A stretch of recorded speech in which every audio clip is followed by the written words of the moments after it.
Subscribe to our YouTube channel and press the bell icon to never miss a video from Fever FM.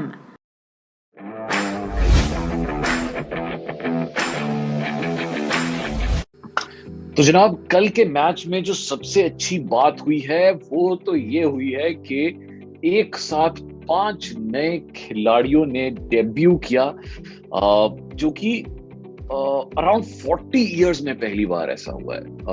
Last time 1980 में हुआ था।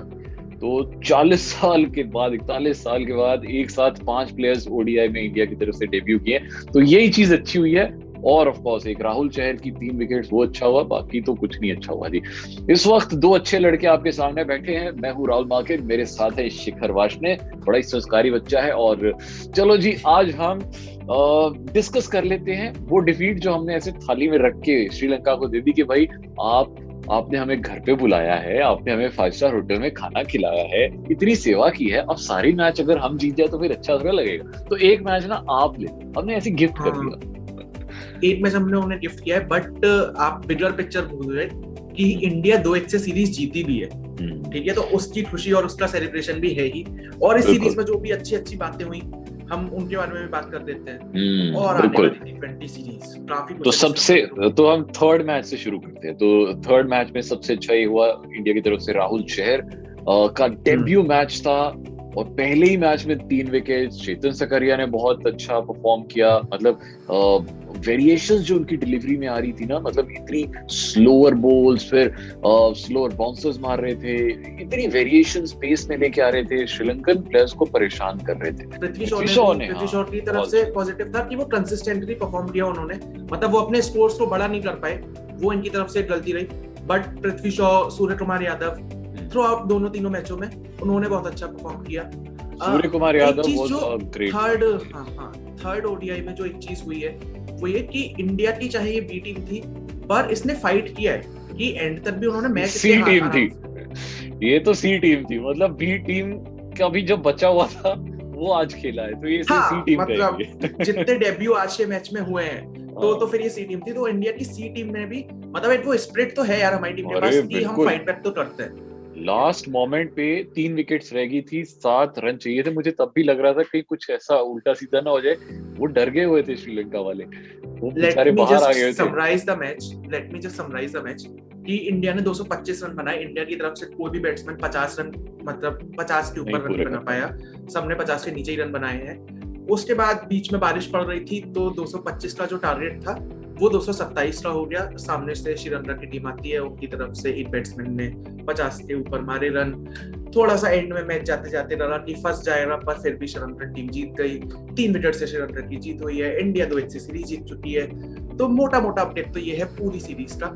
बाकी let's talk about the positive points. तो सूर्य कुमार यादव के बारे में आपने ऑलरेडी बोल दिया। आई थिंक वो एक ऐसा फाइंड है इस सीरीज में जो कि आगे इंडिया के बहुत काम आने वाला है, ओडीआईज में भी और T20s में भी। तो इसने तो पक्की जगह बना ली है सूर्य कुमार यादव ने। ईशान किशन का मुझे पक्का नहीं पता, बट सूर्य कुमार यादव मतलब एक पक्का चावल है, तो उसने तो पक्की जगह बना ली है। जो एक चीज जो मुझे बहुत पॉजिटिव लगी वो ये कि सेकंड मैच में जिस तरह से दूसरे चेहर ने वो मैच जिताया, भाई ने क्या तो जबरदस्त, एक तो बॉलिंग अच्छी की, ऊपर से बैटिंग, भाई साहब क्या अमेजिंग था यार। तीसरा पॉजिटिव ये था कि कुलदीप यादव और युजवेंद्र चहल ये दोनों वापस आए, और कुलचार ने विकेट्स भी लिए, मतलब चहल ने 2 मैच में 5 विकेट लिए, कुलदीप यादव भी अच्छी फॉर्म में देखे।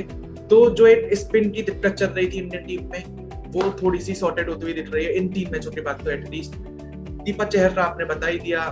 और एक अच्छी चीज ये हुई कि पृथ्वी शॉ के ऊपर बहुत सारे सवाल उठ रहे थे, पृथ्वी शॉ ने अच्छा परफॉर्म किया। हम लोगों के पास कैप्टनसी का एक और कैंडिडेट है, शिखर धवन, ठीक है? शिखर धवन ने भी अच्छा परफॉर्म किया। उसके बाद हम लोगों को ये पता चला कि जो प्लेयर कभी कमिटमेंट देके जाता है तो वो पूरी भी करता है, क्योंकि ईशान किशन का पोस्ट मैच प्रेजेंटेशन में हमें पता चला था कि वो ड्रेसिंग रूम से बोल के आया था कि मेरा डेब्यू है, पहली बॉल पे छक्का मारूंगा, मैं जाके छक्का मारूंगा। उसने वो छक्का मारा। तो ये कुछ मोटे और बाकी यार इतने सारे प्लेयर्स को गेम टाइम मिला। सबसे बड़ा तो हम भूल ही गए, सबसे बड़ा पॉइंट तो हम भूल गए, वो है राहुल द्रविड़ की कोचिंग। तो अब ये एक बहुत बड़ा क्वेश्चन होने वाला है, क्या राहुल द्रविड़ भी कोच बन सकते हैं? बन तो सकते हैं, बट ये कि कब बन सकते हैं। उनके इट विल ऑल डिपेंड कि T20 वर्ल्ड कप अगर शास्त्री भाई साहब जिता जाते हैं इंडिया को तो फिर कोई क्वेश्चंस रेज नहीं होंगे, तो उन्हीं को कंटिन्यू किया जाएगा। पर अगर वो नहीं जिता पाते हैं तो definitely I don't think so कि राहुल द्रविड़ की कोचिंग पे किसी को कुछ डाउट है, क्योंकि रवि शास्त्री का कॉन्ट्रैक्ट भी नवंबर में ही खत्म हो रहा है। हाँ, तो बस वो T20 वर्ल्ड के बाद पता चल जाएगा। अच्छा, मतलब एक चीज जो मेरे को लगती है कि राहुल द्रविड़ का जो ऑरा है, ठीक है, या राहुल द्रविड़ जिस क्लास के प्लेयर है, मेरे को नहीं लगता यार कि उन्हें टेम्परेरी तरीके से कोच बनाया जाएगा कि यार हमारी एक दूसरी टीम जा रही है, आप वहां जाके कोचिंग कर दो।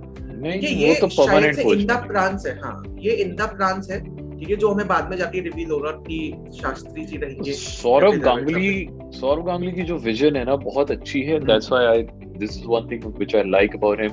उन्होंने जो अभी यंग टीम जो हम देख रहे हैं, आई थिंक जो उनका उसका बेस रखा था वो सौरव गांगुली ने रखा था, उस पर फिर कैपिटलाइज धोनी ने किया, और अब उसका जो फल है वो विराट कोहली भी खा रहे हैं। विराट कोहली से मेरे को मतलब जो टीम इंग्लैंड में, वहां से एक खुशखबरी याद आई कि ऋषभ पंत जो अभी तक पॉजिटिव थे और क्वारंटीन थे, वो नेगेटिव हो गए हैं और उन्होंने टीम को दोबारा से ज्वाइन कर दिया है, ठीक है। तो शायद से इंग्लैंड सीरीज का जब वो इसको टेस्ट मैच शुरू हो तो उसमें हमें ऋषभ पंत देखने को मिल ही जाए।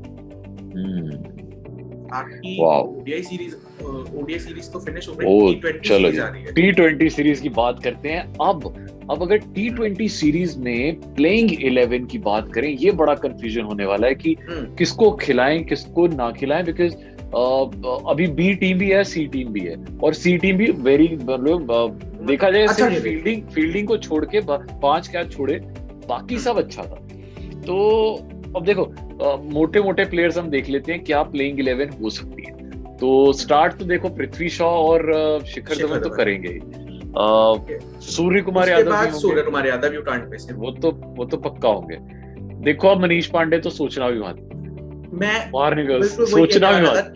3 मैच हो रहे हैं अब तो नहीं, 3 मैच क्या यार, इतने साल हो रहे हैं मनीष पांडे को। वो एक लाख कहीं इधर उधर रन मार देता है, उसके बाद वो फिर वैसे ही हो जाता है। तीसरे नंबर पे सूर्य कुमार यादव, चौथे पे संजू सैमसन या ईशान किशन, किसी को भी रख सकते हैं। दोनों में से एक, और दोनों कीपिंग भी अच्छा कर रहे हैं, तो दोनों में से कोई भी एक आ सकता है, तो वो सब्स्टिट्यूट है। तो ये 4 प्लेयर्स हो गए। 5वें पे अब हार्दिक का मुझे डाउट लग रहा है, क्योंकि यार देखो ना, हम उसे खिलाते हैं एज अ बॉलिंग ऑलराउंडर जो बैटिंग भी अच्छी कर लेता है, बट अभी ना वो बैटिंग अच्छी कर पा रहे हैं ना बॉलिंग अच्छी कर पा रहे हैं। तो I think he should take a break. तो और उस दौरान उसे थोड़ा सा अपने ऊपर काम करना चाहिए। I will not second that, क्योंकि जैसे हार्दिक पांड्या को ऑलरेडी बहुत बड़ा ब्रेक मिल चुका है, क्योंकि उसे इंजरी थी और वो सब था। और यार T20 का वो स्पेशलाइजेशन है उसके पास, ठीक है। तो आप एक आध मैच में खिलाते देखो, क्योंकि वो मुंबई के लिए बहुत अच्छा खेलता है। ओडीआई में शायद से नहीं चल पाया, ठीक है। तो देखो अगर आप T20 में अगर आपको ट्राई करना ही है तो उसके भाई को ट्राई करो, कुणाल पांड्या। वो तो बना ही T20 के लिए। हार्दिक पांड्या को चलो आप फिर टेस्ट और वनडे के लिए भी खिला सकते हो, बट कुणाल पांड्या तो वो वही बंदा है जो आपको 4 ओवर्स अच्छे से ऑपोजिशन को निकाल के भी दे जाएगा, उसमें रन भी नहीं खाएगा, ज्यादा जल्दी ओवर भी कराएगा, हो सकता है 1 या 2 विकेटें भी ले जाए, और जब बैटिंग की बारी आएगी तो 4 बॉलों पे वो 20 रन भी मार सकता है, जो उसने किया भी है, और फील्डिंग भी अच्छी कर लेता है। तो आई थिंक अभी के हिसाब से, अभी की सिचुएशन के हिसाब से देखा जाए तो अगर मुझे दोनों में से चुनना हो तो मैं शायद कुणाल पांड्या को चुनूंगा। तो आप हार्दिक को चुनूंगा, क्योंकि मतलब स्पिन के ऑप्शंस ऑलरेडी इंडियन टीम के पास काफी हैं। बट देखो ना, ये एक ऐसी पिच है जहां पे स्पिन जो है वो बहुत ज्यादा चल रही है, और इंडियन प्लेयर्स हो चाहे श्रीलंकन प्लेयर्स हो, दोनों को स्पिन तंग कर रही है।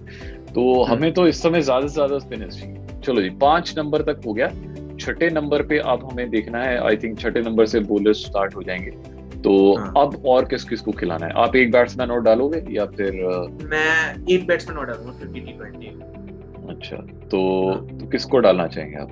मेरी साइड से मेरे दिमाग में से बैट्समैन गायब हो गए हैं। और कौन है? मनीष पांडे छोड़ के और कोई भी बोल। मनीष पांडे छोड़ के कोई और? ईशान किशन। मैं संजू सैमसन, ईशान किशन दोनों को रखूंगा। चलो, दोनों हो किसी और का नाम याद नहीं आ रहा है। हाँ। चलो 6 हो गए। तो अब हमें 5 हमें बॉलर रखने हैं, रखने हैं। तो एक तो राहुल चहर हो गए, जिन्हें रखना बहुत जरूरी है, क्योंकि वो T20 स्पेशलिस्ट है। उनको रख लेते हैं, और कल की परफॉर्मेंस देख के तो आपको जरूर लगेगा कि यार मतलब हाँ इनको जी। तो चांस देना बनता है। तो एक राहुल चहर हो गए, अब बचे 4। तो अगला अगला सोचो आप कौन किसको रखेंगे? भुवनेश्वर कुमार। भुवनेश्वर कुमार, हाँ रख सकते हैं, बिल्कुल हाँ। बिल्कुल रख सकते हैं। तो अब रह गए 3। तो क्या नवदीप सैनी को रखेंगे? नहीं नहीं, मुझे लगता है अब स्पिनर्स नहीं को ही नहीं, रखना चाहिए। तो कुलचा में से दोनों को रखा जाएगा या एक को रखा जाएगा? मुझे लगता है एक को रखा जाएगा। कुलचा में से एक को रखा जाएगा और शायद से चहल को रखा जाएगा। हाँ, चहल को रखा चहल, जाएगा। हाँ। तो अब 2 रह गए। अब उन 2 में से एक तो दूसरे चहर भाई आ जाएंगे।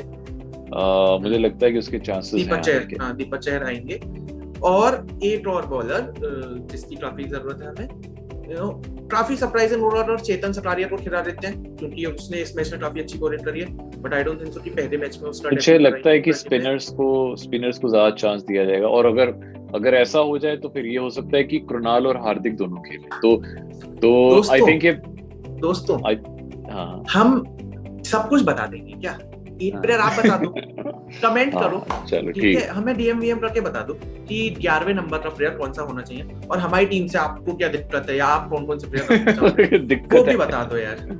हाँ, कोई दिक्कत नहीं है यार। चलो अभी तो अच्छी चीज ये है कि अब क्वेश्चन की बारी है क्रिकबाजी का बाजीगर।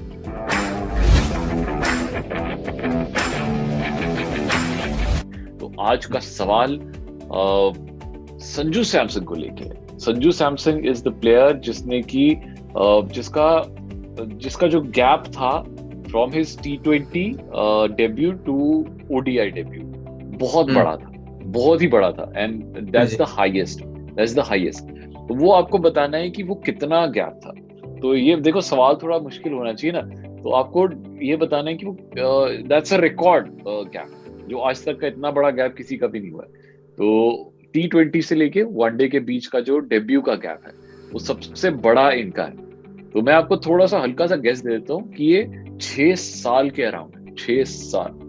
तो एग्जैक्ट कितना है वो आपको हमें बताना है। 6 years हाउ मेनी डेज, वो आप लोग ज्यादा गैप मत लेना और तुरंत बता देना। मैं तो कह रहा हूँ गूगल करना है, ये कोई ऐसी दिक्कत की बात नहीं है, गूगल करना है करो। हम लोग आपको रेटिफाई कर रहे हैं, हम FM पे आपका नाम रहेंगे, फीवर 104 FM पे। और बाकी राहुल भाई को पर्सनली डीएम कर दो @market1 पे, मेरे को डीएम कर दो @shikhar_br पे। राहुल भाई को डीएम करना, मेरे को फॉलो भी कर देना। और बाकी ऐसे स्मार्टकास्ट लाइक करो, कमेंट करो, शेयर करो, सब्सक्राइब करो, और ये सब तो करो मत करो हटाओ से। इंडिया को ओलंपिक्स में जरूर चीयर अप करो, क्योंकि ओलंपिक शुरू हो चुके हैं और इंडिया को सपोर्ट की बहुत जरूरत है। बिल्कुल हो सकता है तिरंगा टोक्यो में फहराए इस बार। बिल्कुल तिरंगा फहराया जाएगा टोक्यो में, और गोल्ड तो हमने लेके आना है। और तब तक कल तक के लिए इजाजत दे दीजिए। कल 7 बजे फिर से मैच स्टार्ट है, तो मिलते हैं फिर मैच के बाद। तब तक के लिए बाय बाय।